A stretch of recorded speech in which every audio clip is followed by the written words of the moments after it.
بسم اللہ الرحمن الرحیم۔ السلام علیکم۔ یہ میری کہانی ہے، ایک یتیم لڑکی کی کہانی جو کچرا کنڈی سے اٹھ کر عزت کے تخت تک پہنچی۔ میرے سامنے بیٹھے انسپیکٹر نے پوری قوت سے اپنا بھاری ہاتھ لکڑی کی میز پر مارا۔ سچ سچ بتاؤ لڑکی، یہ بیگ تم نے کہاں سے چرایا ہے؟ تمہارا حلیہ، تمہارا یہ میلے کپڑے، تمہارا یہ فقیروں والا حلیہ چیخ چیخ کر بتا رہا ہے کہ تم 2 وقت کی روٹی کو ترستی ہو، اور تمہارے ہاتھ میں یہ کروڑوں کے زیورات، یہ مال کہاں سے آیا؟ سیدھی طرح بک دو، ورنہ ہمارے پاس زبان کھلوانے کے ایسے ایسے طریقے ہیں کہ تمہاری 7 نسلیں بھی یاد رکھیں گی۔ میں کمرے کے کونے میں سمٹی دیوار کے ساتھ لگی کانپ رہی تھی۔ خوف کی ایک لہر میرے سر سے پاؤں تک دوڑ رہی تھی۔ میرا گلا اس قدر خشک ہو چکا تھا کہ مجھے اپنی ہی آواز اجنبی محسوس ہو رہی تھی۔ میں نے اپنے لرزتے ہوئے ہونٹوں کو بمشکل جدا کیا۔ الفاظ میرے حلق میں کانٹوں کی طرح چبھ رہے تھے۔ صاحب، میں چور نہیں ہوں، خدا کی قسم صاحب، میں چور نہیں ہوں۔ یہ بیگ مجھے کچرا کنڈی سے ملا ہے۔ میں تو صرف اسے واپس کرنے آئی ہوں۔ میں نے اس میں سے ایک سوئی بھی نہیں نکالی۔ خدا کے لیے میرا یقین کریں صاحب، میں سچ کہہ رہی ہوں۔ میرے الفاظ ابھی مکمل بھی نہیں ہوئے تھے کہ پاس کھڑے ایک سپاہی نے حقارت سے کہکا لگایا، بڑی آئی ایماندار، ابھی پتہ چل جائے گا کہ یہ تیرا ہے یا تو نے کسی سیٹھ کے گھر ڈاکہ ڈالا ہے۔ شکل سے تو مسکین بن رہی ہے، اندر سے اللہ جانے کتنی بڑی فنکار ہے۔ انسپیکٹر صاحب، یہ سیدھی طرح نہیں مانے گی، اسے لیڈیز پولیس کے حوالے کرتے ہیں، 2 منٹ میں سارا سچ اگل دے گی۔ میرا دل حلق میں اٹکا ہوا تھا، سانسیں جیسے رک سی گئی تھی۔ میرا نام رمشا ہے۔ میں نے اپنی آنکھ ایک ایسے یتیم خانے میں کھولی تھی جہاں در و دیوار تو سیمٹ اور اینٹوں کے تھے، مگر ان میں ممتا اور باپ کی شفقت کی ایسی خوشبو بسی ہوئی تھی کہ مجھے کبھی باہر کی دنیا کی ضرورت محسوس ہی نہیں ہوئی۔ میں نہیں جانتی تھی کہ میرا خون کون ہے، میرے رگوں پے میں کس کا نام دوڑ رہا ہے، یا مجھے جنم دینے والے کس مجبوری، کس سنگدلی کے تحت مجھے اس دنیا کے رحم و کرم پر چھوڑ گئے تھے۔ میرے لیے تو سب کچھ بابا فرید تھے۔ وہ اس یتیم خانے کے مالک تھے، سرپرست تھے، لیکن ان کا رویہ ہم سب یتیم بچوں کے ساتھ ایسا تھا جیسے ہم ان کی اپنی سگی اولاد ہوں۔ مجھے آج بھی یاد ہے جب میں شعور کی دہلیز پر قدم رکھ رہی تھی، میں اکثر یتیم خانے کے ذہن میں اکیلی بیٹھ کر آسمان کو تکتی رہتی تھی۔ بابا فرید میری اداسی بھانپ لیتے تھے۔ وہ میرے پاس آتے، میرے سر پر اپنا شفقت بھرا ہاتھ رکھتے، اور ان کی آواز میں ایک عجیب سا سکون ہوتا تھا۔ رمشا بیٹی، تم اداس کیوں ہو؟ تم بہت خاص ہو بچے، اللہ نے تمہیں کسی بڑے مقصد کے لیے پیدا کیا ہے۔ کبھی اپنے ماضی پر، اپنی لاوارسی پر افسردہ مت ہونا۔ یاد رکھنا، جن کا کوئی نہیں ہوتا ان کا اللہ ہوتا ہے، اور جس کا اللہ ہو اس کا مستقبل کبھی تاریک نہیں ہو سکتا۔ ان کی باتوں میں ایسی تاثیر تھی کہ میرے دل کا بوجھ ہلکا ہو جاتا۔ میں 18 سال کی ہو چکی تھی۔ یتیم خانے میں مجھے سب سے سمجھدار اور ذمہ دار لڑکی سمجھا جاتا تھا۔ اکثر چھوٹے بچوں کو سنبھالنے میں، ان کے کپڑے دھونے میں اور کھانا کھلانے میں وہاں کام کرنے والی آیاؤں کی مدد کرتی تھی۔ میری زندگی ایک پرسکون جھیل کی طرح تھی جس میں کوئی تلاطم نہیں تھا کہ اچانک ایک دن وہ کالی چمکدار گاڑی یتیم خانے کے اس بڑے آہنی گیٹ سے اندر داخل ہوئی، جس نے میری زندگی کے پرسکون پانیوں میں ایسا پتھر پھینکا کہ سب کچھ تہو بالا ہو گیا۔ وہ ایک انتہائی مہنگی اور شاندار گاڑی تھی جس میں سے ایک باوقار مگر انتہائی مغرور خاتون اتری۔ ان کا نام بیگم ثروت تھا۔ وہ قیمتی ساڑی میں ملبوس تھے، آنکھوں میں بڑا سا کالا چشمہ تھا اور ہاتھوں میں سونے کے کنگن کھنک رہے تھے۔ وہ شہر کی بہت امیر کبیر شخصیت تھیں اور سنا تھا کہ ہر سال ہمارے یتیم خانے کو بھاری رقم خیرات کے طور پر دیتی تھیں، لیکن ان کے چہرے پر ایک ایسی سختی، ایک ایسا تکبر تھا جو مجھے پہلی نظر میں ہی کھٹک گیا تھا۔ بابا فرید نے بہت ادب و احترام سے ان کا استقبال کیا اور انہیں اپنے دفتر میں بٹھایا۔ تھوڑی ہی دیر بعد مجھے دفتر میں بلایا گیا۔ میں ڈرتے ڈرتے دفتر میں داخل ہوئی۔ نظریں جھکی ہوئی تھیں، دل دھک دھک کر رہا تھا۔ میں نے دھیمی آواز میں سلام کیا۔ بیگم ثروت نے چشمہ اتار کر میز پر رکھا اور مجھے سر سے پاؤں تک ایسی گہری نظروں سے دیکھا جیسے کوئی کسائی جانور خریدنے سے پہلے اس کا گوشت اور وزن جانچ رہا ہو۔ ان کی نظروں میں ایک عجیب سی تضحیک تھی۔ انہوں نے بابا فرید کی طرف دیکھا اور انتہائی سرد اور کاروباری لہجے میں بولی، فرید صاحب، مجھے اپنے بیٹے کے لیے بالکل ایسی ہی لڑکی چاہیے تھی، خاموش، سلیقہ مند، دبنے والی، اور سب سے بڑھ کر جس کا کوئی آگے پیچھے نہ ہو، جو کل کو اپنے میکے کا روب نہ جھاڑ سکے۔ آپ تو جانتے میرا بیٹا احمد اپنی پہلی بیوی کی وجہ سے کتنا دکھی ہے۔ وہ اسے اولاد نہیں دے سکی۔ بڑے بڑے ڈاکٹروں نے جواب دے دیا ہے، مجھے اپنے خاندان کا وارث چاہیے، اپنی نسل چلانی ہے، اور اس کے لیے مجھے ایک ایسی بہو چاہیے جو صرف وارث پیدا کرے اور میرے گھر کے معاملات میں میری حکمرانی میں دخل نہ دے۔ ان کے الفاظ میرے کانوں میں پگھلا ہوا سیسا بن کر اتر رہے تھے۔ میں وہاں کھڑی تھی، زندہ و جاوید، مگر میری بات ایسے ہو رہی تھی جیسے کسی بے جان چیز کا سودا کیا جا رہا ہو۔ بابا فرید کے چہرے پر ایک سایہ سا لہرایا۔ انہوں نے کچھ لمحے سوچا، پھر انتہائی عاجزی سے کہا، بیگم صاحبہ، رمشا میری بیٹیوں جیسی ہے۔ یہ بہت نیک، شریف اور پاکیزہ بچی ہے۔ میں چاہتا ہوں کہ اس کا گھر بس جائے، اسے چھت مل جائے۔ اگر آپ اسے اپنی بہو بنا کر لے جائیں گی تو یہ اس کے لیے خوش نصیبی ہوگی، مگر میری ایک گزارش ہے، ایک باپ کی حیثیت سے درخواست ہے کہ اسے کبھی یتیم ہونے کا، لاوارث ہونے کا طعنہ نہ دیجیے گا۔ یہ پھول جیسی بچی ہے، مرجھا جائے گی۔ بیگم سروت کے ہونٹوں پر ایک طنزیہ مسکراہٹ ابھری۔ انہوں نے لاپرواہی سے دوپٹہ درست کرتے ہوئے کہا، فرید صاحب، آپ فکر نہ کریں، یہ وہاں راج کرے گی۔ ہمارے پاس دولت کی کمی نہیں ہے، یہ عیش کرے گی۔ بس مجھے وارث چاہیے اور کچھ نہیں۔ وہاں کھڑے کھڑے ایسا محسوس ہو رہا تھا جیسے میری بولی لگائی جا رہی ہے اور میں بک چکی ہوں۔ میری رائے، میری پسند ناپسند کی کوئی اہمیت نہیں تھی۔ بس یہ طے پایا کہ چونکہ میں یتیم ہوں، بے سہارا ہوں، لہٰذا مجھے ایک امیر گھرانے میں جانے کے لیے، ایک چھت کے حصول کے لیے ہر شرط، ہر ذلت منظور کر لینی چاہیے۔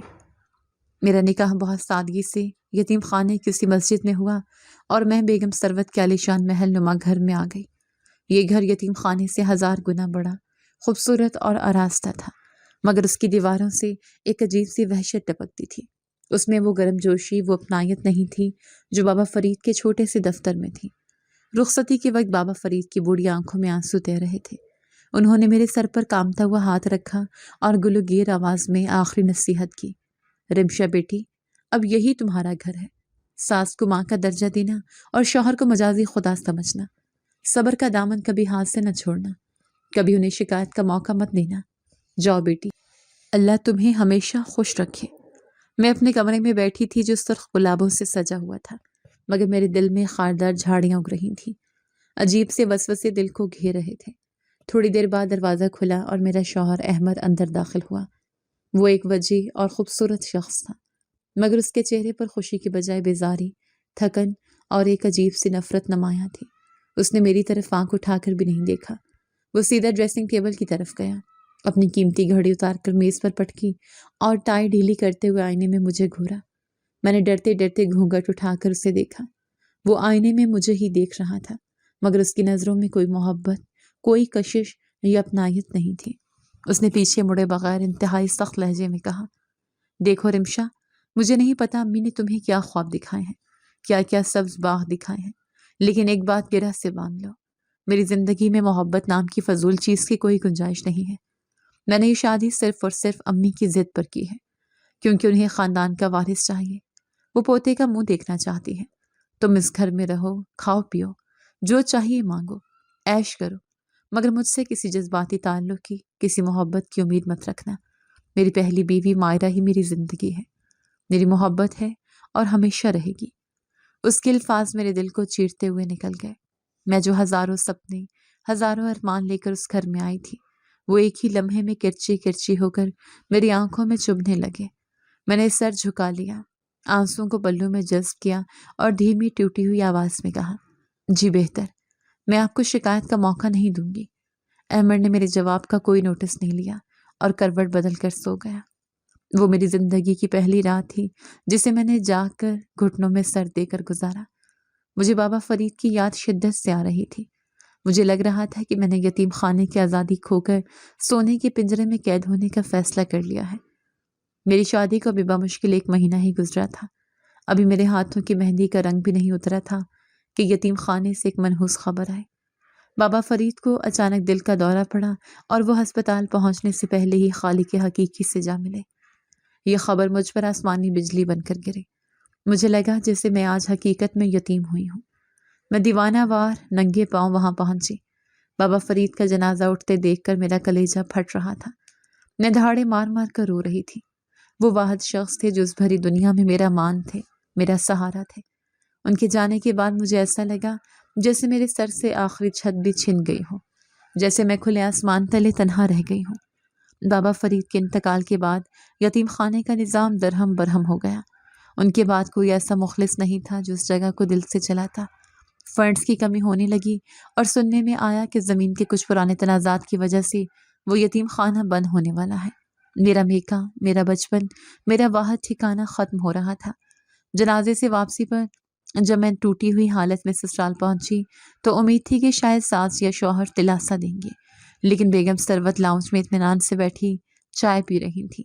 انہوں نے مجھے سوجی ہوئی آنکھوں کے ساتھ روتے ہوئے دیکھا تو بجائے گلے لگانے کے ماتھے پر ناگواری کے بل ڈال کر سخت لہجے میں بولی، اب بس بھی کرو رمشا، وہ کوئی تمہارا سگا باپ نہیں تھا، ایک یتیم خانے کا انچارج ہی تو تھا۔ مر گیا تو کیا ہوا؟ کب تک یہ سوگ مناؤ گی؟ گھر کا سارا نظام درہم برہم ہو رہا ہے۔ گھر کے کام کاج پر دھیان دو۔ یہاں نوکروں کے سر پر سوار رہنا پڑتا ہے، تب جا کر کام ہوتا ہے۔ اور ہاں، اپنی صحت کا خیال رکھو، رو رو کر خود کو ہلکان مت کرو۔ مجھے جلد از جلد خوشخبری چاہیے۔ میں نے تمہیں رونے دھونے کے لیے نہیں پالا۔ میں نے اپنے آنسو پونچھے، دل پر پتھر رکھا اور جی امی کہہ کر اپنے کمرے کی طرف بڑھ گئی۔ احمد اپنے کمرے میں موجود تھا۔ وہ فون پر ہنس ہنس کر باتیں کر رہا تھا، شاید مائرہ سے۔ اس نے مجھے دلاسا دینے کے لیے ایک لفظ بھی نہیں کہا۔ اس دن مجھے شدت سے احساس ہوا کہ اس گھر میں میری حیثیت انسان کی نہیں بلکہ محض ایک ضرورت کی چیز، ایک مشین جیسی ہے۔ میں اکیلی تھی اور بالکل تنہا۔ وقت کا پہیہ بے رحمی سے گھومتا رہا۔ 1 سال، پھر 1.5 سال اور پھر 2 سال کا عرصہ بیت گیا، مگر امید کی کوئی کرن روشن نہ ہوئی۔ میری گود خالی کی خالی رہ گئی۔ بیگم ثروت کا رویہ جو پہلے ہی سرد تھا اب دن بدن میرے ساتھ ظالمانہ اور وحشیانہ ہوتا جا رہا تھا۔ شروع میں وہ مجھے طنز جملے کستی، مگر اب وہ کھل کر سب کے سامنے مجھے ذلیل کرتی۔ صبح ناشتے کی میز پر وہ اکثر پلیٹ کو زور سے میری طرف سرکاتی، جس کی آواز سے میرا دل دہل جاتا، اور زہر بھرے لہجے میں کہتی، پتہ نہیں کس منحوس گھڑی میں میرا انتخاب تم پر ٹھہرا تھا۔ کھا کھا کر سانڈ ہوتی جا رہی ہو، مگر جو کام تمہارا ہے وہ تم سے نہیں ہو رہا۔ میرے احمد کی جوانی ڈھلتی جا رہی ہے، نسل رک گئی ہے۔ اگر تم سے کچھ نہیں ہوتا تو صاف بتا دو، میں اپنے بیٹے کے لیے کوئی اور راستہ نکالوں۔ میں کب تک تمہارا منحوس چہرہ برداشت کروں؟ میں چپ چاپ سنتی رہتی۔ نوالہ حلق سے اتارنا مشکل ہو جاتا۔ میں نے کئی بار لیڈی ڈاکٹر سے ٹیسٹ کروائے، رپورٹس بالکل کلیئر تھیں۔ ڈاکٹرز کا کہنا تھا کہ مجھ میں کوئی طبی نقص نہیں ہے، مگر احمد اپنا چیک اپ کروانے پر کبھی راضی نہیں ہوتا تھا۔ وہ ہمیشہ حقارت سے کہتا کہ مسئلہ مجھ میں نہیں تم میں ہے، تم بانجھ ہو، تمہارا خون خراب ہے۔ احمد کا رویہ بھی اکثر بدل گیا تھا۔ وہ اب گھر بہت کم آتا تھا اور جب آتا تو نشے میں دھت ہوتا۔ وہ اکثر اپنی پہلی بیوی مائرہ کے پاس رہتا تھا، جو شہر کے دوسرے مہنگے علاقے میں ایک فلیٹ میں رہائش پذیر تھی۔ مجھے بعد میں نوکروں کی چہمہ گوئیوں سے پتہ چلا کہ مائرہ اور احمد کے درمیان طلاق نہیں ہوئی تھی، بلکہ وہ صرف الگ رہ رہے تھے۔ بیگم ثروت مائرہ کو سخت ناپسند کرتی تھیں، اسی لیے انہوں نے ضد کر کے احمد کی دوسری شادی مجھ سے کروائی تھی۔ ذلت اور خوف کے سائے میں جیتے ہوئے مجھے 2 سال ہو چکے تھے۔ ایک شام بیگم ثروت میرے کمرے میں آئیں۔ ان کے ہاتھ میں ایک مٹی کی پیالی تھی جس میں کالی سیاہ دوا تھی۔ انہوں نے وہ پیالی میرے ہاتھ میں تھماتے ہوئے انتہائی حتمی لہجے میں کہا، یہ حکیمی دوا ہے، بہت مہنگی اور خاص ہے، اسے ابھی میرے سامنے پیو اور کان کھول کر سن لو رمشا، اگر اگلے 2 مہینے میں کوئی خوشخبری نہ ملی، اگر تم نے مجھے وارث نہ دیا تو مجھ سے برا کوئی نہیں ہوگا۔ میں مزید انتظار نہیں کر سکتی، میرا صبر جواب دے چکا ہے، یہ تمہارے پاس آخری موقع ہے۔ میں نے کامتے ہاتھوں سے وہ کڑوی کسیلی دوا نگل تو لی، حلق جل گیا، مگر میرے دل میں یہ ڈر بیٹھ گیا کہ اگر اولاد نہ ہوئی تو میرا کیا بنے گا۔ میں تو اس دنیا میں کوئی ٹھکانہ بھی نہیں تھا۔ یتیم خانہ بند ہو چکا تھا اور وہاں کے بچے سوکھے پتوں کی طرح بکھر چکے تھے۔ میں راتوں کو اٹھ اٹھ کر مصلے پر بیٹھتی اور رو رو کر اللہ سے دعائیں مانگتی کہ یا اللہ میری جھولی بھر دے، مجھے اولاد دے دے تاکہ مجھے اس جہنم سے، ان تانوں سے نجات ملے۔ مگر قدرت کو شاید کچھ اور ہی منظور تھا۔ میری آزمائش ابھی ختم نہیں ہوئی تھی، بلکہ ابھی تو ان کٹھن راستوں کی شروعات ہوئی تھی۔ وقت کا پہیہ گھومتا رہا اور میری زندگی کی مشکلات کم ہونے کی بجائے بڑھتی ہی گئیں۔ 2 سال کا طویل عرصہ بیت چکا تھا، مگر میری گود ہری نہ ہو سکی۔ حویلی نما گھر کی دیواریں مجھے کاٹنے کو دوڑتی تھیں۔ بیگم ثروت کا رویہ اب محض سخت نہیں تھا بلکہ ظالمانہ ہو چکا تھا۔ وہ ہر بات پر مجھے ٹوکتی اور ہر لقمے پر تانا دیتی۔ ایک صبح ناشتے کی میز پر بیگم ثروت نے چائے کا کپ زور سے پلیٹ میں رکھا، جس سے چائے چھلک کر میز پوش پر گر گئی۔ انہوں نے نفرت بھری نگاہوں سے میری طرف دیکھا اور انتہائی تلخ لہجے میں بولی، رمشا، کب تک میں اس منحوس دن کا انتظار کروں گی جب اس گھر میں بچے کی کلکاریاں گونجیں گی؟ تم نے میرے بیٹے کی زندگی بنجر کر دی ہے۔ 2 سال ہو گئے ہیں اور تم سے ایک وارث نہیں دیا گیا۔ مجھے لگتا ہے تمہاری کوکھ ہی بانجھ ہے۔ یتیم خانے سے لا کر میں نے سام پالا ہے جو صرف میرا رزق برباد کر رہا ہے۔ میں نے نوالا وہیں چھوڑ دیا۔ میرے حلق میں کانٹے چبھنے لگے۔ میں نے نظریں جھکا کر بمشکل اپنی آواز کو لرزنے سے بچاتے ہوئے کہا، امی جان، میں نے بہت علاج کروایا ہے۔ ڈاکٹر کہتے ہیں مجھ میں کوئی کمی نہیں ہے۔ یہ اللہ کی دین ہے، جب وہ چاہے گا عطا کر دے گا۔ آپ دعا کریں، شاید اللہ ہماری سن لے۔ بیگم ثروت نے ایک طنزیہ کہکا لگایا جو میرے دل کو چیر گیا۔ وہ اپنی کرسی سے اٹھی اور میرے قریب آ کر اپنی انگلی میری پیشانی پر مارتے ہوئے بولی، دعا تو میں اس دن کروں گی جب تم اس گھر سے دفع ہو جاؤ گی۔ میرا بیٹا احمد تم سے بیزار ہو چکا ہے۔ وہ گھر نہیں آتا کیونکہ یہاں اسے تم جیسی منحوس صورت نظر آتی ہے۔ اگر تم نے مزید کچھ عرصہ مجھے خوشخبری نہ سنائی تو یاد رکھنا، میں تمہیں دھکے دے کر نکال دوں گی۔ احمد کا رویہ بھی برداشت سے باہر ہوتا جا رہا تھا۔ وہ کئی دن گھر نہ آتا اور جب آتا تو مجھ سے بات کرنا بھی گوارا نہ کرتا۔ مجھے محسوس ہو رہا تھا کہ کوئی بہت بڑا طوفان میری طرف بڑھ رہا ہے اور میرے پاس سر چھپانے کے لیے کوئی چھت نہیں ہے۔ پھر وہ شام آ گئی جس نے میری زندگی کی رہی صحیح امید بھی ختم کر دی۔ احمد گھر آیا تو وہ خلاف معمول بہت خوش تھا۔ اس کے چہرے پر وہ مسکراہٹ تھی جو میں نے شادی کے بعد آج تک نہیں دیکھی تھی۔ وہ سیدھا بیگم ثروت کے کمرے میں گیا اور بلند آواز میں انہیں پکارا۔ میں بھی ڈرتے ڈرتے دروازے کے پاس جا کھڑی ہوئی۔ احمد نے اپنی ماں کے ہاتھ چومے اور پرجوش انداز میں بولا، امی جان، آپ دادی بننے والی ہیں۔ اللہ نے میری سن لی۔ مائرہ امید سے ہے۔ ڈاکٹر نے کنفرم کر دیا ہے کہ وہ ماں بننے والی ہے۔ یہ سنتے ہی میرے قدموں تلے سے زمین نکل گئی۔ میرا دماغ چکرا گیا۔ یہ کیسے ممکن تھا؟ مجھے تو بتایا گیا تھا کہ مائرہ اولاد پیدا نہیں کر سکتی، اسی لیے مجھے اس گھر میں لایا گیا تھا۔ میں دروازے کی چوکھٹ پکڑ کر رہ گئی۔ بیگم ثروت کی خوشی کا کوئی ٹھکانہ نہ رہا۔ انہوں نے احمد کا ماتھا چوما اور صدقے واری جاتے ہوئے بولی، صدقے جاؤ میرے بچے، یہ تو تم نے بہت بڑی خوشخبری سنائی ہے۔ میری نسل چل پڑے گی۔ میں جانتی تھی کہ کمی اس منحوس رمشا میں ہے، تم میں نہیں۔ دیکھ لو، قدرت نے فیصلہ کر دیا ہے۔ میں اپنی جگہ پر پتھر کی مورت بنی کھڑی تھی۔ احمد کی نظر مجھ پر پڑی تو اس کے چہرے کے تاثرات فوراً سخت ہو گئے۔ وہ میری طرف بڑھا اور انتہائی کرخت لہجے میں بولا، تم یہاں کھڑی کیا کر رہی ہو؟ جاؤ ہمارے لیے مٹھائی لے کر آؤ۔ آج میں بہت خوش ہوں۔ تم نے تو مجھے مایوسی کے سوا کچھ نہیں دیا، لیکن مائرہ نے مجھے وہ خوشی دی ہے جس کے لیے میں ترس رہا تھا۔ میں نے لرزتی ہوئی آواز میں سوال کیا، احمد، مجھے تو آپ نے کہا تھا کہ مائرہ ماں نہیں بن سکتی، پھر یہ سب کیا ہے؟ کیا مجھ سے جھوٹ بولا گیا تھا؟ احمد نے مجھے کندھوں سے پکڑ کر جھنجھوڑا اور خرایا، بکواس بند کرو اپنی۔ ڈاکٹر غلط بھی ہو سکتے ہیں، اللہ جسے چاہے نواز دے۔ حقیقت یہ ہے کہ تم بانجھ ہو اور وہ نہیں۔ اب میرے راستے سے ہٹ جاؤ، مجھے اپنی بیوی اور بچے کی فکر کرنی ہے۔ اس رات مجھے سمجھ آ گیا کہ اس گھر میں میری حیثیت ایک فالتو سامان سے زیادہ کچھ نہیں تھی۔ مجھے جس مقصد کے لیے لایا گیا تھا وہ مقصد اب قدرت نے کسی اور کے ذریعے پورا کر دیا تھا۔ میرا وجود اب ان کے لیے بے معنی ہو چکا تھا۔ احمد کا فیصلہ اور ساس کی نفرت، مائرہ کی خوشخبری کے بعد گھر کا ماحول یکسر بدل گیا۔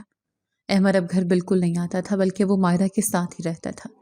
بیگم ثروت چاہتی تھی کہ مائرہ اس گھر میں آ جائے تاکہ وہ اپنے پوتے کو اپنی آنکھوں کے سامنے پلتا دیکھ سکے، لیکن مائرہ نے صاف انکار کر دیا تھا۔ وہ نہیں چاہتی تھی کہ وہ میرے ساتھ ایک چھت کے نیچے رہے۔ ایک دن احمد گھر آیا اور اپنا سامان پیک کرنے لگا۔ بیگم ثروت گھبرا کر اس کے پاس گئیں اور بولی، بیٹا، یہ کیا کر رہے ہو؟ تم اپنا سامان کیوں باندھ رہے ہو؟ کیا تم مجھے چھوڑ کر جا رہے ہو؟ احمد نے سوٹ کیس بند کیا اور بیزاری سے بولا، امی، مائرہ نہیں چاہتی کہ میں رمشا کے ساتھ رہوں۔ اس کی طبیعت نازک ہے اور میں اسے کسی قسم کی ٹینشن نہیں دینا چاہتا۔ میں اس کے ساتھ الگ گھر میں رہوں گا۔ جب تک رمشا یہاں ہے، میں اور مائرہ یہاں نہیں آ سکتے۔ بیگم ثروت نے یہ سنا تو ان کا سارا غصہ مجھ پر ٹوٹ پڑا۔ وہ میری طرف لپکی اور مجھے بالوں سے پکڑ کر گھسیٹتے ہوئے احمد کے قدموں میں پھینک دیا۔ انہوں نے چیخ کر کہا، دیکھ لیا اس منحوس کا سایہ، اس کی وجہ سے میرا بیٹا مجھ سے دور ہو رہا ہے۔ احمد بیٹا، تم اسے طلاق دے دو، فارغ کرو اسے، جب تمہیں وارث مل گیا ہے تو اس یتیم کی کیا ضرورت ہے؟ نکالو اسے گھر سے تاکہ میرا بیٹا میرے پاس واپس آ سکے۔ احمد نے ایک نظر مجھ پر ڈالی جو زمین پر گری ہوئی سسک رہی تھی۔ اس کی آنکھوں میں رحم نام کی کوئی چیز نہیں تھی۔ اس نے سرد مہری سے کہا، امی میں ابھی مائرہ کے پاس جا رہا ہوں، اس معاملے کو بعد میں دیکھوں گا، فی الحال میرے لیے مائرہ اور میرا بچہ اہم ہے۔ احمد اپنا سامان لے کر چلا گیا اور میں بیگم ثروت کے رحم و کرم پر رہ گئی۔ احمد کے جانے کے بعد بیگم ثروت پاگل سی ہو گئی۔ انہیں یقین ہو گیا تھا کہ ان کے بیٹے کے گھر چھوڑنے کی واحد وجہ میں ہوں۔ انہوں نے میرا جینا حرام کر دیا۔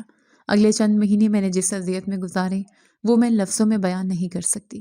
بیگم ثروت نے گھر کے تمام ملازموں کو چھٹی دے دی اور گھر کا سارا کام مجھ پر ڈال دیا۔ وہ صبح سویرے مجھے اٹھا دیتی اور رات گئے تک کام کرواتی۔ جھاڑو پونچھا، برتن، کپڑے سب کچھ مجھے اکیلے کرنا پڑتا۔ ایک دوپہر میں کچن میں فرش صاف کر رہی تھی کہ بیگم ثروت اندر آئیں اور گیلے فرش پر جان بوجھ کر پاؤں رکھ دیا۔ انہوں نے میرے ہاتھ سے پونچھا چھینا اور میرے منہ پر دے مارا۔ یہ صفائی کی ہے تم نے؟ جگہ جگہ دھاگ دھبے ہیں، تم کام چور ہو گئی ہو، مفت کی روٹیاں توڑنا جانتی ہو بس۔ دوبارہ صاف کرو اسے ورنہ آج کا کھانا نہیں ملے گا۔ میں نے آنکھوں میں آئے آنسوں کو روکا اور دوبارہ فرش صاف کرنے لگی۔ میں جانتی تھی کہ اگر میں نے زبان کھولی تو وہ مجھے گھر سے نکال دیں گی اور میرے پاس جانے کے لیے کوئی جگہ نہیں ہے۔ یتیم خانہ بند ہو چکا تھا اور وہاں کے مکین بکھر چکے تھے۔ میں بالکل بے آسرا تھی۔ میں یہ سب اس امید پر برداشت کر رہی تھی کہ شاید کبھی احمد کو مجھ پر رحم آ جائے یا بیگم ثروت کا دل پسیج جائے، مگر پتھر کبھی نہیں پگھلتے۔ میں راتوں کو بھوکے پیٹ سوتی، میرے ہاتھوں میں چھالے پڑ گئے تھے اور رنگت زرد پڑ گئی تھی۔ کبھی کبھی مجھے لگتا کہ موت اس زندگی سے کہیں بہتر ہے۔ میں آئینے میں اپنا عکس دیکھتی تو مجھے وہ رمشا کہیں نظر نہ آتی جو کبھی بابا فرید کی لاڈلی تھی۔ اب وہاں ایک ٹوٹی ہوئی، ہاری ہوئی عورت تھی جس کی آنکھوں میں ویرانی کے سوا کچھ نہ تھا۔ پھر وہ سیاہ دن بھی طلوع ہوا جس کا مجھے ڈر تھا۔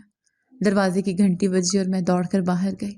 ڈاکیہ ایک لفافہ لے کر کھڑا تھا۔ اس نے مجھ سے دستخط کروائے اور لفافہ میرے ہاتھ میں تھما دیا۔ میرے ہاتھ کانپ رہے تھے۔ مجھے اندازہ ہو گیا تھا کہ اس میں کیا ہے۔ میں لفافہ لے کر بیگم ثروت کے پاس گئی۔ انہوں نے مجھ سے لفافہ چھینا اور اسے کھولا۔ کاغذات دیکھتے ہی ان کے چہرے پر ایک شیطانی مسکراہٹ پھیل گئی۔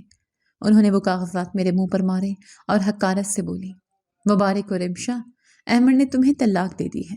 آخرکار میرے بیٹے نے عقل سے کام لیا، اب تمہارا اس گھر سے کوئی تعلق نہیں رہا۔ کاغذات زمین پر بکھرے پڑے تھے، ان پر جلی حروف میں طلاق لکھا تھا۔ میرے کانوں میں سائیں سائیں ہونے لگی۔ میں نے بیگم ثروت کے پاؤں پکڑ لیے اور گڑ گڑا کر بولی، امی جان خدا کے لیے ایسا نہ کریں، میں کہاں جاؤں گی؟ میرا کوئی نہیں ہے اس دنیا میں آپ کے گھر کی نوکرانی بن کر رہ لوں گی۔ میں کبھی آپ سے کوئی شکایت نہیں کروں گی، مجھے چھت سے محروم نہ کریں، باہر کی دنیا بہت ظالم ہے۔ بیگم ثروت نے مجھے زور سے ٹھوکر ماری اور پیچھے ہٹ گئی۔ انہوں نے سخت لہجے میں کہا، یہ ڈرامے بند کرو، میں نے تمہیں پہلے ہی کہا تھا کہ جس دن مجھے وارث کی امید نظر آ گئی اس دن تمہاری چھٹی۔ احمد کو اس کی پہلی بیوی سے اولاد مل گئی ہے اور اب وہ وہیں خوش ہے، تم یہاں رہ کر صرف نحوست پھیلاؤ گی۔ مجھے اپنا بیٹا اور پوتا اس گھر میں واپس چاہیے، اور وہ تبھی آئیں گے جب تم یہاں سے دفع ہو جاؤ گی۔ میں روتی رہی، چیختی رہی، مگر ان کے دل پر کوئی اثر نہ ہوا۔ انہوں نے میرا بازو پکڑا اور گھسیٹتے ہوئے مجھے دروازے کی طرف لے گئیں۔ شام کا اندھیرا پھیل رہا تھا، گلی سنسان تھی۔ بیگم ثروت مجھے مین گیٹ تک لے آئے اور باہر دھکا دے دیا۔ کچھ کہے بغیر وہ وہاں سے واپس مڑ گئی۔ لوہے کے بھاری گیٹ کے بند ہونے کی آواز کسی دھماکے کی طرح میرے کانوں میں گونجی تھی، اور اس کے ساتھ ہی میرے دل کی دھڑکن جیسے رک سی گئی تھی۔ میں نے پلٹ کر اس بند دروازے کو دیکھا جو شاید قیامت تک میرے لیے نہیں کھلنا تھا۔ میرے ہاتھوں نے بے اختیار گیٹ کی سلاخوں کو تھام لیا اور میں نے پوری قوت سے انہیں جھنجھوڑا۔ میرے حلق سے نکلنے والی چیخیں گلی کے سناٹے کو چیرتے ہوئے آسمان کی طرف لپکی۔ میری آواز میں وہ درد تھا جو پتھر کو بھی پگھلا سکتا تھا۔ میں نے روتے ہوئے پکارا، خدا کے لیے دروازہ کھولیں اماں، اماں جی مجھے مت نکالیں، میں کہاں جاؤں گی؟ میں آپ کے پاؤں پڑتی ہوں، مجھے گھر کے کسی کونے میں جگہ دے دیں، میں کبھی آپ کے سامنے نہیں آؤں گی۔ لیکن اندر سے کوئی جواب نہیں آیا۔ گھر کی روشنیاں ایک ایک کر کے گل ہو رہی تھیں اور میرے لیے ہمیشہ کے لیے اندھیرا چھا رہا تھا۔ میں نے اپنا ماتھا لوہے کے گیٹ پر دے مارا۔ ٹھنڈے لوہے کی ٹھنڈک میری روح تک اتر گئی۔ میں جانتی تھی کہ اس گھر کے مکینوں کے دل اس لوہے سے بھی زیادہ سخت ہیں۔ وہاں میری فریاد سننے والا کوئی نہیں تھا۔ میری آواز دیواروں سے ٹکرا کر واپس آ رہی تھی۔ تبھی گلی کی آوارہ کتوں کی آوازیں قریب آنے لگی۔ میں نے ڈرتے ہوئے پیچھے مڑ کر دیکھا۔ گلی کے سرے پر 3-4 کتے کھڑے تھے اور وہ میری طرف دیکھ کر غرا رہے تھے۔ ان کی چمکتی ہوئی آنکھیں اندھیرے میں انگاروں کی طرح لگ رہی تھیں۔ میرا جسم خوف سے کانپنے لگا۔ میں نے اپنی چادر کو اپنے گرد سختی سے لپیٹ لیا۔ مجھے لگا کہ انسانوں نے تو مجھے نوچ کر پھینک دیا ہے، اب شاید یہ جانور میری بوٹیاں نوچ کھائیں گے۔ میں گیٹ سے پیٹ لگا کر کھڑی ہو گئی۔ میری ٹانگوں میں جان نہیں رہی تھی۔ کتوں نے بھونکنا شروع کر دیا اور آہستہ آہستہ میری طرف بڑھنے لگے۔ میں نے ڈر کے مارے آنکھیں بند کر لی اور زور زور سے آیت الکرسی پڑھنے لگی۔ میرا دل پسلیوں سے باہر آنے کو بےتاب تھا۔ مجھے اپنی موت صاف دکھائی دے رہی تھی۔ ایک کتا میرے بالکل قریب آ کر زور سے بھونکا تو میری چیخ نکل گئی۔ میں نے زمین سے ایک پتھر اٹھایا اور اسے ڈرانے کی کوشش کی۔ دور ہٹو، چلے جاؤ یہاں سے۔ میری آواز میں کپکپاہٹ تھی، مگر کتے شاید میرے خوف کو محسوس کر رہے تھے۔ وہ رکے نہیں بلکہ مزید قریب آ گئے۔ میں سمجھ گئی کہ یہاں کھڑے رہنا خطرے سے خالی نہیں ہے۔ مجھے چھپنے کے لیے کوئی جگہ ڈھونڈنی ہوگی۔ میری نظر گلی کے کونے میں موجود اس بڑی کچرا کنڈی پر پڑی جس کے گرد اینٹوں کی 4 دیواری بنی ہوئی تھی۔ وہ جگہ غلاظت سے بھری تھی، مگر اس وقت وہی میری واحد پناہ گاہ نظر آ رہی تھی۔ میں دیوانہ وار اس طرف بھاگی۔ کتے میرے پیچھے لپکے، مگر میں نے پوری جان لگا کر دوڑ لگائی اور کچرا کنڈی کی دیوار کے ساتھ جا کر بیٹھ گئی۔ وہاں کچرے کے ڈھیر کی بدبو نے میرا استقبال کیا، مگر مجھے وہ بدبو ان لوگوں کے رویوں سے کم تکلیف دہ محسوس ہوئی۔ میں نے خود کو سکیڑ کر ایک کونے میں چھپا لیا۔ کتے کچھ دیر بھونکتے رہے اور پھر شاید مجھے وہاں نہ پا کر واپس چلے گئے۔ رات گہری ہو رہی تھی، آسمان پر بادل چھائے ہوئے تھے اور کبھی کبھی بجلی چمکتی تھی جس سے گلی میں روشنی ہو جاتی۔ میں کچرے کے ڈھیر کے پاس بیٹھی اپنی قسمت پر آنسو بہا رہی تھی۔ سردی بڑھ رہی تھی اور میرے پاس اوڑھنے کے لیے صرف ایک باریک چادر تھی۔ میرا جسم ٹھنڈ سے اکڑ رہا تھا۔ مجھے اپنا ماضی یاد آنے لگا، یتیم خانہ، بابا فرید کی شفقت، وہ سکون کی راتیں جب ہمیں فکر معاش نہیں ہوتی تھی۔ میں سوچ رہی تھی کہ کیا یتیم ہونا اتنا بڑا جرم ہے کہ انسان کو جانوروں سے بھی بدتر سلوک کا سامنا کرنا پڑے۔ میں نے آسمان کی طرف منہ کیا اور سسکیوں کے درمیان اللہ سے شکوہ کیا، یا اللہ، تو نے مجھے پیدا ہی کیوں کیا تھا؟ اگر مجھے ایسے ہی ذلیل و خوار ہونا تھا تو مجھے یتیم خانے کی 4 دیواری میں ہی موت کیوں نہ آ گئی؟ میں نے تو کبھی کسی کا برا نہیں چاہا، میں نے تو ہمیشہ صبر کیا، پھر میرے حصے میں یہ کانٹے کیوں آئے؟ میرے سوالوں کا جواب دینے والا وہاں کوئی نہیں تھا، صرف ہوا کی سائیں سائیں تھی یا دور کہیں سے کسی گاڑی کے گزرنے کی آواز۔ میرے پیٹ میں بھوک کے مڑوڑ اٹھ رہے تھے۔ میں نے صبح سے کچھ نہیں کھایا تھا۔ بیگم ثروت نے دوپہر کو بھی مجھے کھانا نہیں دیا تھا اور اب رات کے پہر میں خالی پیٹ سڑک پر بیٹھی تھی۔ بھوک انسان کو کمزور کر دیتی ہے۔ مجھے چکر آ رہے تھے اور آنکھوں کے سامنے اندھیرا چھا رہا تھا۔ اچانک گلی میں موٹر سائیکل کی آواز گونجی۔ میں سہم گئی۔ مجھے یاد آیا کہ بیگم ثروت نے کہا تھا کہ باہر آوارہ مرد گھومتے ہیں، اگر کسی کی نظر مجھ پر پڑ گئی تو میری عزت بھی محفوظ نہیں رہے گی۔ میں نے اپنی سانسیں روک لیں۔ میں کچرے کے بڑے تھیلوں کے پیچھے مزید چھپ گئی۔ موٹر سائیکل سوار کچرا کنڈی کے پاس سے گزرا۔ اس کی ہیڈ لائٹ کی روشنی میرے سر کے اوپر سے گزر گئی۔ میرا دل زور زور سے دھڑک رہا تھا۔ وہ رکا نہیں، آگے نکل گیا۔ میں نے سکھ کا سانس لیا، مگر خوف بددستور میرے سینے پر سوار تھا۔ مجھے لگا کہ یہ رات شاید میری زندگی کی آخری رات ہے۔ میں نے اپنے گھٹنوں میں سر دیا اور رونے لگی۔ میرے آنسو میرے گالوں سے ہوتے ہوئے مٹی میں جذب ہو رہے تھے۔ میں سوچ رہی تھی کہ کل صبح اگر میں زندہ بچ بھی گئی تو کہاں جاؤں گی، کس کے دروازے پر دستک دوں گی؟ دنیا میں میرا کوئی اپنا نہیں تھا، میں بالکل اکیلی تھی۔ روتے روتے میری ہچکیاں بن گئیں۔ میرا ہاتھ بے خیالی میں زمین پر موجود کچرے کو کریت رہا تھا۔ مجھے غصہ آ رہا تھا اپنی بے بسی پر۔ میں نے غصے میں اپنا ہاتھ زور سے زمین پر مارنا چاہا کہ اچانک میرا ہاتھ کسی سخت چیز سے ٹکرایا۔ وہ کوئی پتھر نہیں تھا، اس کی بناوٹ کچھ الگ تھی۔ میں چونکی۔ اندھیرے میں مجھے کچھ صاف نظر نہیں آ رہا تھا۔ میں نے ٹٹول کر دیکھا، وہ ایک بڑا سا بیگ تھا۔ میں نے بیگ کو کھینچ کر اپنے قریب کیا۔ وہ واقعی بہت بھاری تھا، اسے اٹھانا مشکل ہو رہا تھا۔ میری تجسس کی حس بیدار ہو گئی۔ میں نے سوچا شاید اس میں کوئی پرانے کپڑے ہوں جو میں سردی سے بچنے کے لیے اوڑھ سکوں، یا شاید کوئی کھانے کی چیز جو خراب ہو چکی ہو۔ میں نے کانپتے ہاتھوں سے بیگ کی زپ ٹٹولی۔ زپ تھوڑی پھنسی ہوئی تھی۔ میں نے زور لگایا تو زپ کھل گئی۔ اسی لمحے بادلوں کی اوٹ سے چاند ذرا سا باہر نکلا اور مدھم سی چاندنی کچرا کنڈی پر پڑی۔ میں نے بیگ کا منہ کھولا اور اندر جھانکا۔ میرا سانس حلق میں اٹک گیا، میری آنکھیں پھٹی کی پھٹی رہ گئیں۔ بیگ کے اندر زیورات کے سیٹ رکھے تھے، سونے کے بھاری کنگن، ہار، انگوٹھیاں اور ہیرے جواہرات۔ وہ مدھم روشنی میں بھی جگمگا رہے تھے۔ میرا دل اب خوف کے ساتھ ساتھ ایک انجانی دہشت سے بھی بھر گیا تھا۔ اتنا سونا، اتنی دولت اس کچرے کے ڈھیر میں کیا کر رہی ہے؟ یقیناً یہ کسی چور یا ڈاکو کا کام ہے۔ انہوں نے اسے یہاں چھپایا ہوگا تاکہ بعد میں لے جا سکے۔ میرے دماغ میں ایک جھماکا ہوا۔ شیطان نے سرگوشی کی، رمشا، یہ تمہاری قسمت ہے، اللہ نے تمہاری سن لی۔ یہ بیگ اٹھاؤ اور یہاں سے بھاگ جاؤ۔ اتنی دولت ہے کہ تم پوری زندگی عیش کر سکتی ہو، تمہیں کسی کے آگے ہاتھ پھیلانے کی ضرورت نہیں پڑے گی۔ یہ تمہارے دکھوں کا مداوا ہے۔ میرا ہاتھ بیگ کے ہینڈل پر مضبوط ہو گیا۔ میں نے اسے لے کر بھاگنے ہی والی تھی کہ اچانک میرے کانوں میں بابا فرید کی آواز گونجی، بیٹی، ایمانداری انسان کا سب سے بڑا زیور ہے۔ بھوکے رہ لینا مگر کبھی حرام کا نوالا مت کھانا۔ جس چیز پر تمہارا حق نہ ہو وہ تمہارے لیے آگ ہے۔ میں وہیں جم گئی، میرے ہاتھ ڈھیلے پڑ گئے۔ نہیں، میں چور نہیں بن سکتی۔ میں یتیم ضرور ہوں، بے سہارا ضرور ہوں، مگر میں بددیانت نہیں ہوں۔ یہ مال جس کا بھی ہے اس کی امانت ہے۔ ہو سکتا ہے یہ کسی کی زندگی بھر کی کمائی ہو سکتا ہے کوئی اس کے لیے تڑپ رہا ہو۔ میں کسی کی بد دعا لے کر اپنی زندگی نہیں سنوار سکتی۔ میں نے فیصلہ کر لیا، میں یہ بیگ اپنے پاس نہیں رکھوں گی۔ میرے پاس کوئی راستہ نہیں تھا۔ میں نے بیگ کو اپنے بازو میں بھر لیا اور اسے اپنی چادر کے نیچے چھپا لیا۔ میں وہی کچرا کنڈی کے اندھیرے کونے میں دبک کر بیٹھ گئی۔ مجھے اس بیگ کی حفاظت کرنی تھی۔ یہ میرے لیے ایک امتحان تھا۔ اللہ دیکھ رہا تھا کہ میں اس آزمائش میں پوری اترتی ہوں یا نہیں۔ آہستہ آہستہ آسمان کی سیاہی کم ہونے لگی۔ مشرق سے ہلکی سی سفیدی نمودار ہوئی۔ پرندوں کی چہچہاہٹ شروع ہو گئی۔ مجھے لگا جیسے زندگی دوبارہ لوٹ رہی ہے۔ میں نے اللہ کا شکر ادا کیا کہ اس نے مجھے اس خوفناک رات میں زندہ رکھا اور میری عزت کی حفاظت کی۔ جب اجالا اتنا ہو گیا کہ راستے صاف دکھائی دینے لگے تو میں نے ہمت مجتمع کی۔ میرے پاؤں سن ہو چکے تھے اور جسم میں درد تھا۔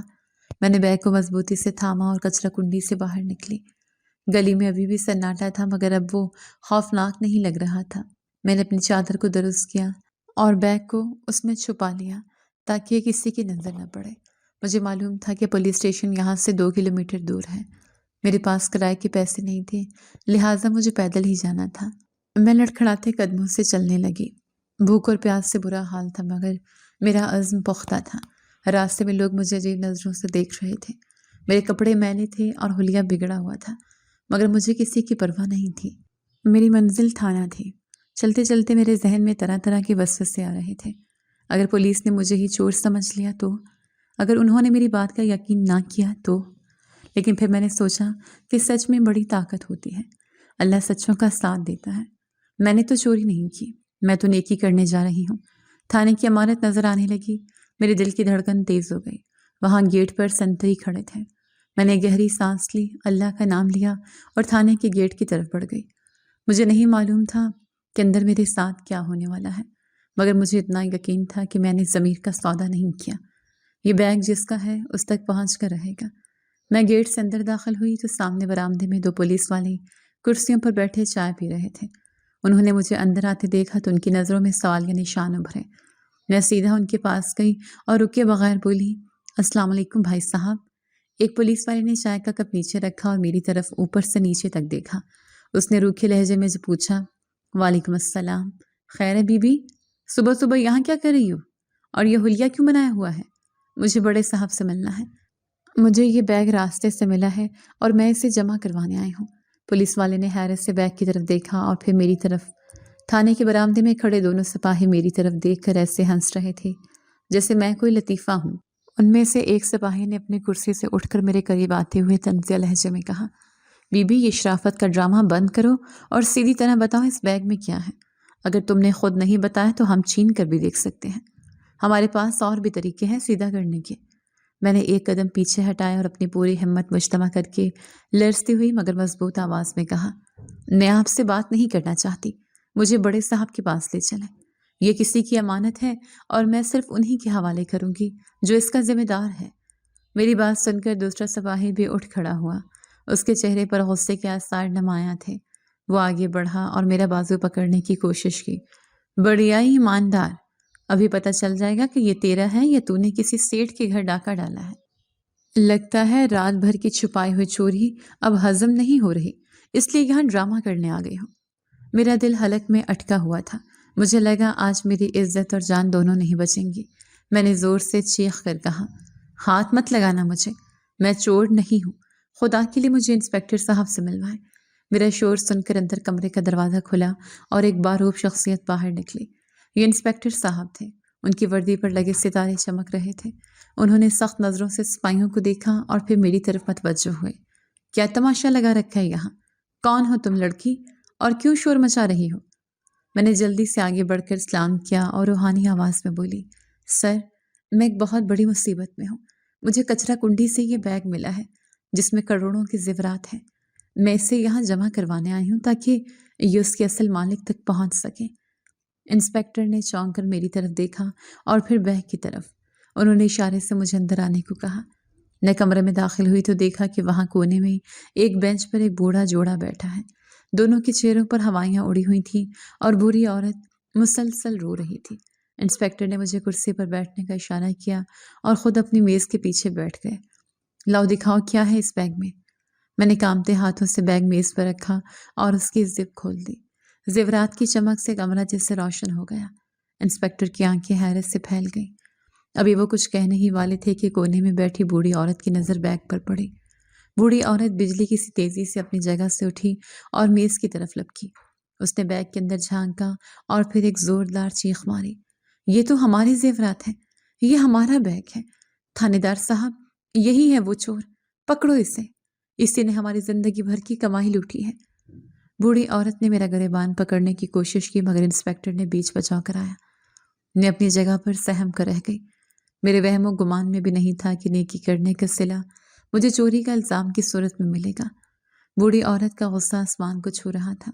وہ چلا رہی تھی، میری بیٹی کی شادی تھی کل، تم نے ہمارا گھر اجاڑ دیا۔ شرم نہیں آئی تمہیں بوڑھے ماں باپ کو لوٹتے ہوئے؟ شکل سے تو تم بہت معصوم بنتی ہو مگر اندر سے کالی ہو۔ میں نے ہاتھ جوڑ دیے اور میری آنکھوں سے آنسوں کی جھڑی لگ گئی۔ میں نے گلوگیر آواز میں کہا، اماں جی خدا کی قسم، میں چور نہیں ہوں۔ اگر میں چور ہوتی تو خود چل کر تھانے کیوں آتی؟ میں تو یہ زیورات لے کر بھاگ سکتی تھی۔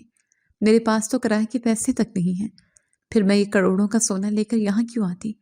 ذرا سوچیں تو صحیح۔ میری اس بات میں ایسا درد اور سچائی تھی کہ کمرے میں یکدم خاموشی چھا گئی۔ بوڑھی عورت جو مجھے مارنے پر تلی تھی اچانک رک گئی۔ اس نے میری آنکھوں میں دیکھا جہاں خوف اور سچائی کے سوا کچھ نہیں تھا۔ تبھی وہ بوڑھا آدمی جو اب تک خاموش کھڑا تھا آگے بڑھا۔ اس نے اپنی بیوی کے کندھے پر ہاتھ رکھا اور اسے پیچھے ہٹایا۔ بیگم، یہ لڑکی ٹھیک کہہ رہی ہے، ذرا ہوش سے کام لو۔ اگر اس نے چوری کی ہوتی تو یہ پولیس کے پاس کبھی نہ آتی۔ چور کبھی خود اپنا مال واپس کرنے نہیں آتے۔ بوڑھے آدمی نے انسپکٹر کی طرف دیکھا اور تفصیلی انداز میں بتایا، انسپکٹر صاحب، یہ بیگ ہمارے گھر سے چرایا گیا تھا۔ وہ 2 آدمی تھے جو رات کے اندھیرے میں دیوار پھاند کر آئے تھے۔ جب وہ بیگ لے کر بھاگ رہے تھے تو محلے کے چوکیدار نے دیکھ لیا اور فائرنگ کر دی۔ پورا محلہ جاگ گیا تھا۔ وہ اپنی جان بچانے کے لیے اندھا دھند بھاگے تھے۔ ہمیں لگتا ہے کہ اسی بھاگ دوڑ میں یا تو ان سے یہ بیگ گر گیا یا انہوں نے پکڑے جانے کے ڈر سے خود اسے کچرا کنڈی میں پھینک دیا تاکہ بعد میں لے جائیں۔ لیکن یہ بچی فرشتہ بن کر وہاں پہنچ گئی اور اس نے یہ بیگ اٹھا لیا۔ انسپکٹر نے گہری سانس لی اور سر ہلاتے ہوئے کہا، بزرگوار، آپ صحیح کہہ رہے ہیں۔ اگر یہ لڑکی نہ لاتی تو شاید وہ چور اب تک یہ مال ٹھکانے لگا چکے ہوتے۔ آپ لوگ خوش قسمت ہیں کہ اس دور میں بھی ایسی دیانتدار بیٹیاں موجود ہیں۔ بوڑھی عورت کو اپنی غلطی کا شدت سے احساس ہوا۔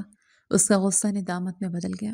وہ آگے بڑھی اور میرے سر پر ہاتھ پھیرتے ہوئے رو پڑے، مجھے معاف کر دو بیٹی، میں ممتا کے ہاتھوں مجبور تھی۔ میری بیٹی کی رخصتی سر پر ہے اور گھر لٹ چکا تھا۔ میں ہوش کھو بیٹھی تھی۔ تم نے ہم پر بہت بڑا احسان کیا ہے۔ کارروائی مکمل ہونے کے بعد انسپکٹر نے بیگ ان کے حوالے کر دیا۔ بوڑھے جوڑے نے میرا شکریہ ادا کیا۔ ان کے چہروں پر اب سکون تھا اور آنکھوں میں میرے لیے ستائش تھی۔ میں نے انہیں سلام کیا اور دروازے کی طرف قدم بڑھائے۔ میرا کام ختم ہو چکا تھا۔ اب مجھے دوبارہ سے سڑک پر جانا تھا جہاں سوائے دھول اور مٹی کے میرا کچھ نہیں تھا۔ میں ابھی دروازے تک پہنچی ہی تھی کہ بوڑھے آدمی نے مجھے آواز دی، بیٹی ذرا رکو، بات تو سنو۔ میں رک گئی۔ انہوں نے میرے قریب آ کر محبت سے پوچھا، تم کہاں رہتی ہو؟ ہم تمہارے گھر چلنا چاہتے ہیں، ہم تمہارے ماں باپ سے ملنا چاہتے ہیں اور ان کے ہاتھ چومنا چاہتے ہیں جنہوں نے اپنی بیٹی کی ایسی شاندار تربیت کی ہے۔ اتنی غربت اور مجبوری میں بھی تم نے ایمان کا سودا نہیں کیا۔ یہ کوئی معمولی بات نہیں ہے، ہم تمہارے والدین کا شکریہ ادا کرنا چاہتے ہیں۔ یہ سنتے ہی میرے ضبط کا بندھن ٹوٹ گیا، میرے دل کا زخم پھر سے ہرا ہو گیا۔ میں نے نم آنکھوں سے ان کی طرف دیکھا اور لرزتی آواز میں بولی، انکل، میرے کوئی ماں باپ نہیں ہے، میں ایک یتیم خانے میں پل بڑھ کر جوان ہوئی تھی، میرا اس دنیا میں کوئی ٹھکانہ نہیں ہے، میرے شوہر نے مجھے طلاق دے دی ہے اور ساس نے گھر سے نکال دیا ہے۔ کل رات میں اسی کچرا کنڈی پر بیٹھی تھی جہاں سے مجھے یہ بیگ ملا۔ اب میرے پاس جانے کے لیے کوئی جگہ نہیں ہے، شاید سڑک ہی میرا مقدر ہے۔ میری بات سن کر ان دونوں میاں بیوی پر سکتہ طاری ہو گیا۔ بوڑھی عورت کی آنکھوں میں دوبارہ آنسو آ گئے، مگر اس بار یہ آنسو دکھ کے تھے۔ انہوں نے تڑپ کر میرا ہاتھ تھام لیا۔ کیا کہا تم نے؟ تم یتیم ہو اور طلاق یافتہ ہو؟ ہائے اللہ، اتنی سی عمر اور اتنے دکھ۔ بوڑھے آدمی نے بھی افسردگی سے سر ہلایا۔ ان کے چہرے پر ایک عجیب سی سوچ ابھری۔ انہوں نے اپنی بیوی کی طرف دیکھا، دونوں کی نگاہیں ملی اور شاید انہوں نے خاموشی کی زبان میں کوئی فیصلہ کر لیا تھا۔ بوڑھی عورت نے میرا ہاتھ مضبوطی سے پکڑا اور پرعزم لہجے میں بولی، آج سے تم لاوارث نہیں ہو، تم ہمارے ساتھ ہمارے گھر چلو گی۔ میری اپنی بھی ایک بیٹی ہے جس کی 2 دن بعد شادی ہے، تم بالکل میری بیٹی جیسی ہو، میں تمہیں تنہا سڑکوں پر نہیں چھوڑ سکتی۔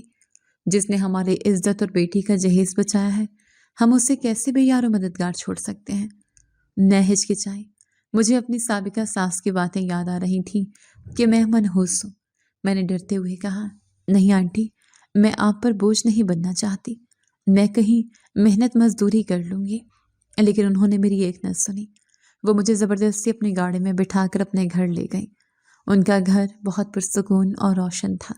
وہاں پہنچ کر انہوں نے مجھے اپنی بیٹی سے ملوایا جو بہت خوش اخلاق تھی۔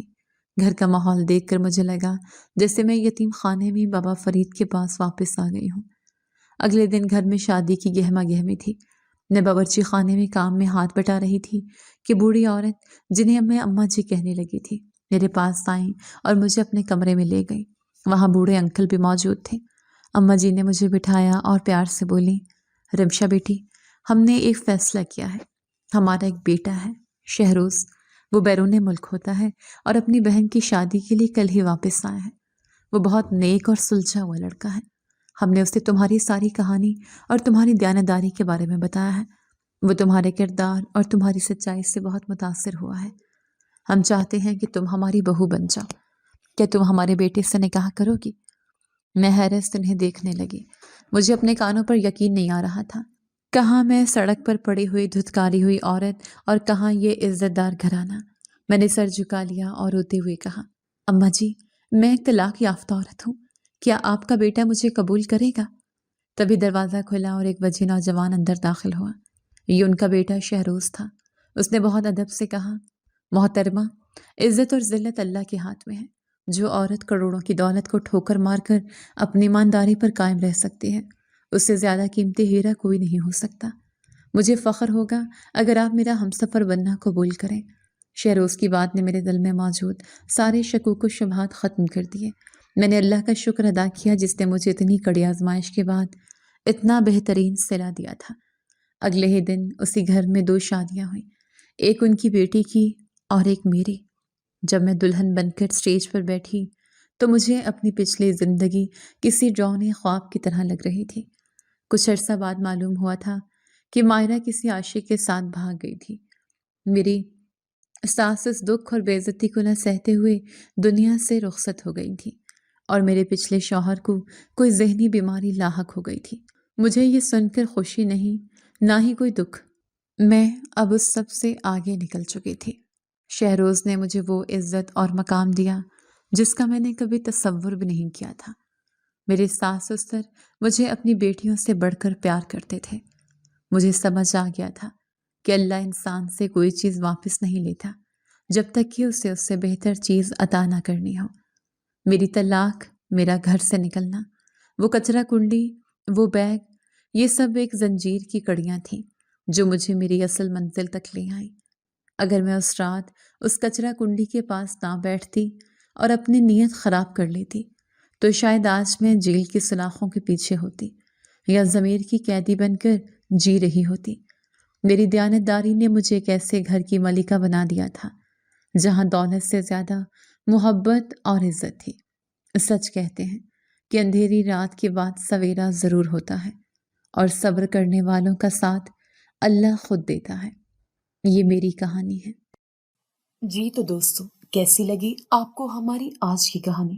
اپنی رائے کا اظہار ہمارے کمنٹس باکس میں ضرور کیجیے گا، اور اگر آپ کو ہماری ویڈیو پسند آئی ہے تو کر لیجیے ہمارے چینل کو سبسکرائب، ویڈیو کو لائک اور بیل آئیکن لازمی پریس کر لیجیے تاکہ ہر نئی آنے والی ویڈیو کا نوٹیفیکیشن آپ کو بر وقت موصول ہو سکے۔ ملتے ہیں ایسی ہی ایک سبق آموز کہانی کے ساتھ، تب تک کے لیے اللہ نگہبان۔